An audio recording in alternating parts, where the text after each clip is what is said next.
Hi mga mare! For today's video, samahan nyo kaming mag-DIY maternity photoshoot para sa aming second baby.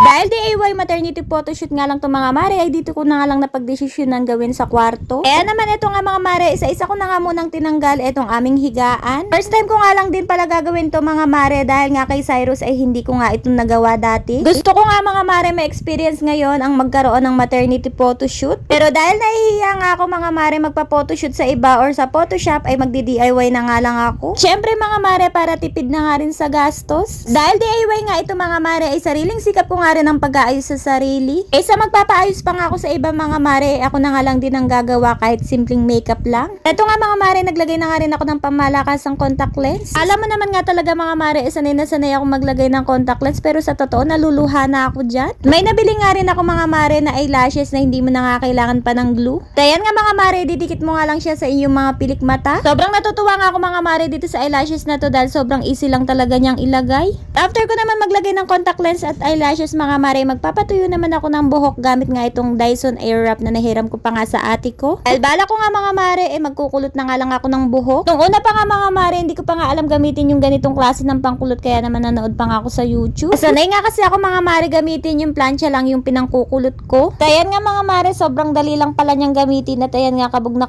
ang pagkakulot. Kaya naman pala mga mare, medyo pricey nga itong Dyson Airwrap may ipaglalaban naman pala.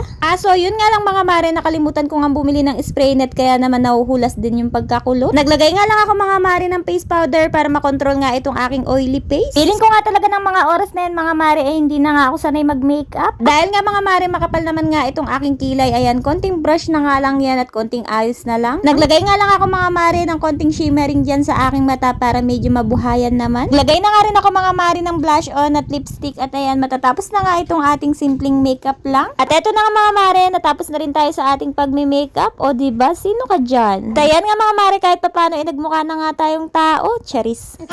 Ito nga mga mare, yung aking first outfit na susuotin. Simplihan nga lang natin mga mare, ang importante nga ay nakalitaw yung tiyan. Charis. Para masimulan na nga namin mga mare, sinet up ko na nga rin itong ring light at eto nga cellphone na gagamitin namin pang picture. Yes mga mare, cellphone nga lang yung aming gagamitin dahil hindi pa nga namin afford bumili ng camera. Tinayos ko na nga rin itong bangko na gagamitin ko mga mare na nahiram ko pa nga din sa ate ko. Diba? Ang sarap nga magkaroon ng ate dahil may nahihiraman kang gamit. Charis. At eto nga mga mare, sinimulan na nga namin itong DIY maternity photoshoot at solo ko nga muna. Hindi ko pa nga alam mga mare kung ano nga pose ang gagawin ko dito dahil first time ko nga lang. Tulad nga lang din ang nakikita ko sa iba, ayan, ginaya ko na nga lang din yung mga pose nila. Mapapansin nyo nga mga mare, sa una pa nga lang, natanggal na talaga yung pagkakulot ng aking buhok. Gawa nga mga mare na hindi ko nga nalagyan ng spray net. At eto na nga mga mare, apat na nga kami nag-picture kasama nga si Cyrus at Daddy Ruel. Rest nga kami mga mare na first time lang namin ni Daddy Ruel gagawin ito. Kaya naman kahit anong post na nga lang mga mare ang pinaggagawa namin. Uy, sabi ko nga sa kanya mag-post nga kami yung nakakis nga siya sa aking tummy kaso nakailang take nga kami dyan mga mare bago naming nagawa dahil natutusok nga ako sa kanyang balbas. Kaya naman ka ako mga mare si Cyrus na nga lang ang gagawa. Buti na nga lang talaga mga mare game na game din talaga tong si Kuya Cyrus sa photoshoot. Pero medyo hassle nga lang talaga mga mare ang pag-shot namin ng picture dahil naka-timer nga lang. Ito na nga mga mare yung aking pa seconds outfit. O diba nakalitaw pa rin talaga ang tiyan. Same pose lang naman sa una mga mare yung ginawa ko dahil hindi nga ako sanay magpo-post.